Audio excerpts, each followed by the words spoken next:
Assalamualaikum warahmatullahi wabarakatuh. Innal hamdalillah nahmaduhu wa nasta'inuhu wa nastaghfiruh wa na'udzu billahi min syururi anfusina wa min sayyiati a'malina. May yahdihillahu fala mudhillalah wa may yudlilhu fala hadiyalah. Asyhadu an la ilaha illallah wahdahu la syarikalah. Iyyahu na'budu wa iyyahu nasta'in. Wa asyhadu anna Muhammadan abduhu wa rasuluh la nabiyya ba'da. Faya ayyuhal muslimun, faya ayyuhal mu'minun, usikum wa nafsi bittaqwallahi faqad fazal muttaqun. Wa qala Allah ta'ala fil Qur'anil Karim, a'udzu billahi minasy syaithanir rajim. Bismillahirrahmanirrahim. Ya ayyuhalladzina amanu taqullaha haqqa tuqatih wa la tamutunna illa wa antum muslimun. Wa qala ta'ala ya ayyuhalladzina amanu taqullaha wa qulu qawlan sadida yuslih lakum a'malakum wa yaghfir lakum dhunubakum wa may yuti'illaha wa rasulahu faqad faza fawzan 'azima. Fa innal asdaqal hadits kitabullah wa khairal hadyi hadyu Muhammadin sallallahu alaihi wasallam.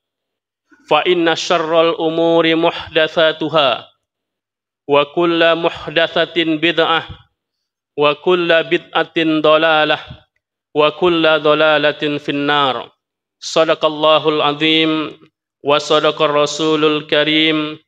Wa nahnu ala dzalika minasyahidina wasyakirin walhamdulillahi rabbil alamin. Kaum muslimin jemaah Masjid Darus Sa'adah rahimakumullah.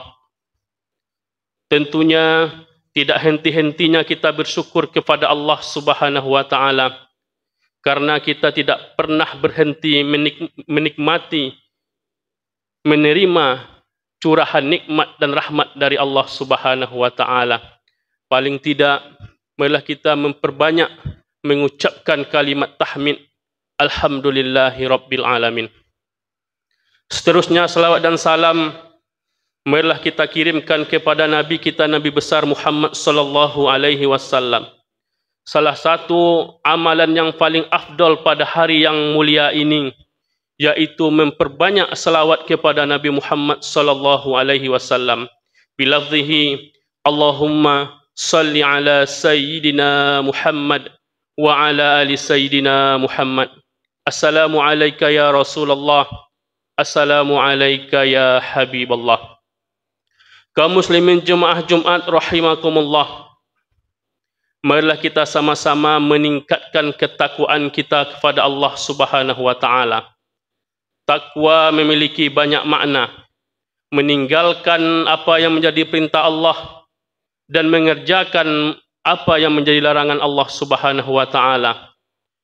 Sayyidina Ali bin Abi Thalib juga mendefinisikan takwa. Takwa adalah al-khawfu minal jalil, takut kepada Allah yang Maha Perkasa. Wal amalu bitanzil, dan mengamalkan apa yang diturunkan oleh Allah, yakni Al-Quran dan sunnah Nabi Muhammad sallallahu alaihi wasallam. Wal qanaatu bil qalil, dan qanaah, ikhlas menerima nikmat Allah walaupun kadang-kadang nikmat itu sedikit menurut kita. Wal isti'dadu li yaumir rahil, dan senantiasa mempersiapkan diri pada hari kematian, pada hari menghadap Allah Subhanahu wa taala. Maka daripada itu, marilah kita sama-sama meningkatkan ketakwaan kita kepada Allah Subhanahu wa taala. Inna akramakum indallahi atqakum. Sesungguhnya orang yang paling mulia di antara kalian, kata Allah, adalah orang yang paling tinggi tingkat ketakwaannya kepada Allah Subhanahu wa taala. Kaum muslimin jemaah Jumat rahimani wa rahimakumullahu jami'an. Adapun judul khutbah kita yang singkat pada Jumat kali ini adalah 4 tanda orang-orang yang akan celaka. Mudah-mudahan kita tidak termasuk daripada 4 golongan ini. Sebagaimana disebutkan oleh Rasulullah sallallahu alaihi wasallam dalam hadisnya, alamatus syaqawati arba'ah. Tanda orang-orang yang akan bakal sengsara atau celaka, baik di dunia, apalagi di akhirat, paling tidak ada 4.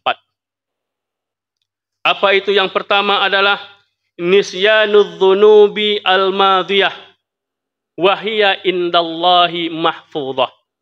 Orang yang senantiasa melupakan dosa-dosa yang pernah dia lakukan, padahal dosa tersebut tercatat rapi di sisi Allah Subhanahu wa taala. Saya yakin dan percaya kaum muslimin rahimani wa rahimakumullahu jami'an. Siapapun kita, apapun status sosial kita, pastilah pernah kita melakukan kesalahan dan dosa. Baik dosa kecil maupun dosa besar. Baik dosa secara sembunyi-sembunyi maupun dosa terang-terangan. Yang jelas kita adalah manusia yang pernah melakukan dosa. Ketika kita melakukan dosa, tidak lain dan tidak bukan jalannya adalah beristighfar dan bertaubat kepada Allah Subhanahu wa taala. Kalau ada orang yang melakukan dosa, cuek akan dosa-dosanya itu, tidak merasa berdosa dan tidak merasa bersalah, padahal dosa itu dicatat oleh para malaikat, tercatat di sisi Allah Subhanahu wa taala, maka orang inilah orang yang akan sengsara di dunia apalagi di akhirat kelak. Maka daripada itu, mari kita hindari sifat yang seperti ini. Nisyanud dzunubi al-madiyah, melupakan dosa-dosa yang pernah kita lakukan, wahiyya indallahi mahfudhah. Sementara dosa tersebut tercatat di sisi Allah Subhanahu wa taala. Itu yang pertama. Kaum muslimin jemaah Jumat rahimakumullah. Yang kedua adalah wa dzikrul hasanatil madiyah. Orang yang selalu menyebut-nyebut kebaikan atau selalu berbicara tentang ibadah yang pernah dia lakukan. Wala yaqdri akubilat amrubdat. Padahal dia tidak tahu apakah kebaikan yang telah dia lakukan diterima atau sebaliknya tidak diterima di sisi Allah Subhanahu wa taala. Maka ketika kita berbuat baik, sebagusnya cukuplah Allah Subhanahu wa taala yang mengetahuinya. Tidak perlu kita sebutkan kepada manusia atau kepada orang lain, kecuali memang tujuannya adalah untuk tahaddus anin nikmah, yaitu berbicara tentang nikmat Allah agar orang lain termotivasi bisa melakukan kebaikan. Kalau selain tujuan daripada itu, maka sangatlah dilarang. Karena orang yang sering menyebut kebaikannya akan mengakibatkan dirinya menjadi riya, sum'ah, ujub, sombong dan lain sebagainya. Maka daripada itu, mari kita hindari sifat yang kedua ini, selalu menyebut kebaikan atau amal ibadah yang pernah kita lakukan. Padahal kita tidak tahu apakah ibadah tersebut diterima atau tidak di sisi Allah Subhanahu wa taala. Sedangkan yang ketiga adalah ciri-ciri orang yang akan bakal celaka di dunia maupun di akhirat. Wa nadharahu ila man fawqahu fid dunya. Orang yang senantiasa mendongak atau menengok ke atas tentang perihal dunia. Selalu membanding-membandingkan dirinya dengan orang lain. Dirinya sudah diberikan oleh Allah nikmat yang begitu banyak, tapi ketika melihat orang yang lebih kaya darinya, dia termotivasi lagi untuk melaksanakan atau bekerja supaya dia kaya, tapi dia tetap meninggalkan ibadah kepada Allah Subhanahu wa taala. Orang yang selalu membandingkan dirinya dengan orang yang lebih tinggi ekonominya, sehingga melalaikan dia dari mengingat Allah Subhanahu wa taala, orang ini akan bakal celaka dan akan sengsara baik di dunia ataupun di akhirat. Sedangkan yang keempat adalah wa nadharahu ila man fawqahu fid din. Orang yang selalu memandang remeh, memandang ke bawah tentang persoalan agama.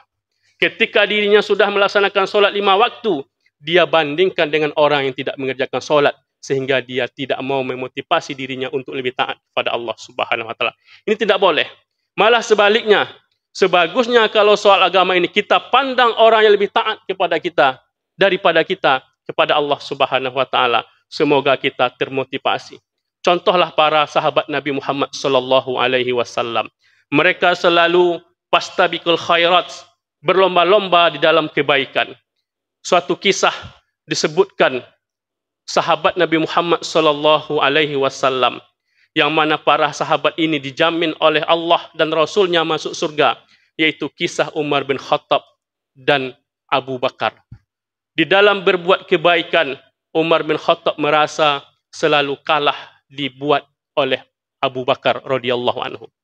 Ketika suatu hari Rasulullah sallallahu alaihi wasallam memerintahkan pada kaum muslimin, wahai kaum muslimin, mari berinfak. Sebentar lagi akan terjadi perang Tabuk. Maka ketika itu Abu Bakar dan Umar bin Khattab berinfak. Ketika Umar bin Khattab berinfak, dia ambil semua harta yang ada di rumahnya. Separuh dia tinggalkan di rumah, separuh dia infakkan kepada Rasulullah sallallahu alaihi wasallam. Apa kata Rasulullah? Ya Umar, ma abaqaita laka wa ahlika. Apa yang engkau tinggalkan untukmu dan untuk anakmu di rumah? Apa kata Umar bin Khattab? Abaqaituhum mithla hadza. Kutinggalkan bekal di rumah untuk anakku sebanyak ini. Artinya apa? Seluruh hartanya dikumpulkan, separuh disimpannya, ditinggalnya di rumah, sebagian lagi diinfaknya, separuh harta diinfaknya. Ketika itu berkata Umar bin Khattab di dalam hati, hari ini, kali ini, Abu Bakar tidak akan bisa mengalahkanku di dalam berinfak atau berbuat kebaikan. Maka singkat riwayat, tibalah giliran Abu Bakar radhiyallahu anhu. Abu Bakar ambil hartanya, kemudian diinfakkan kepada Rasulullah. Apa kata Rasulullah? Ya Abu Bakrin, wahai Abu Bakar, ma abaqaita laka wa ahlika. Apa yang engkau tinggalkan untukmu dan keluargamu di rumah? Apa kata Abu Bakar? Abaqaituhum Allah wa Rasulah. Saya tinggalkan yang menjadi jaminannya untuk anak dan keluarga saya di rumah adalah Allah dan Rasulnya. Apa maksudnya kaum muslimin? Diinfakkannya semua hartanya untuk kepentingan umat Islam. Dia jamin adalah Allah dan Rasulnya pasti akan menggantikannya. Inilah nikmat yang terbesar. Inilah yang dilakukan oleh para sahabat. Mereka selalu memandang kepada orang yang lebih tinggi di dalam soal agama. Bukan malah sebaliknya memandang lebih rendah dalam persoalan agama. Kaum muslimin yang dirahmati Allah Subhanahu wa taala, maka mudah-mudahan kita semua terhindar dari 4 hal tersebut. Kita ulangi sebagai kesimpulan. Yang pertama adalah yang harus kita hindari, nisyanud dzunubil madiyah, melupakan dosa-dosa yang pernah kita lakukan. Wahya indallahi mahfuzah, sementara dosa tersebut tersimpan rapi di sisi Allah Subhanahu wa taala. Yang kedua adalah wa dzikrul hasanat, menyebut kebaikan yang pernah kita lakukan, al-madiyah wala yadri akubilat amrubdat, padahal dia tidak tahu kebaikan itu apakah diterima atau tidak diterima di sisi Allah Subhanahu wa taala. Yang ketiga adalah wa nadharahu ila man fauqahu fid dunya, selalu memandang orang yang lebih tinggi daripadanya dalam persoalan dunia. Dan yang keempat adalah wa nadharahu ila man dunahu fid din, dan selalu memandang orang yang lebih rendah dari dirinya dalam persoalan agama. Mudah-mudahan khutbah yang singkat ini bermanfaat terlebih khusus bagi khatib dan bagi kita bersama. Amin amin ya rabbal alamin. Fa'tabiru ya ulil absar la'allakum turhamun.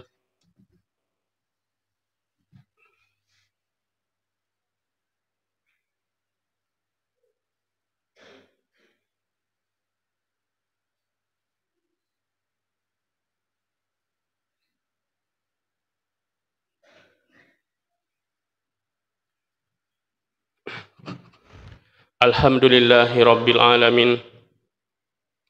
Assalatu wassalamu ala asrafil anbiya'i wal mursalin wa ala alihi wa sahbihi ajmain. Allahumma salli ala Sayyidina Muhammad wa ala ali Sayyidina Muhammad. Fa ya ayyuhal muslimun usikum wa nafsi bittaqwallahi faqad fazal muttaqun. Wa qala Allah Ta'ala, A'udzu billahi minasyaitonir rajim. Bismillahirrahmanirrahim. Ya ayyuhalladzina amanu taqullaha haqqa tuqatih wa la tamutunna illa wa antum muslimun.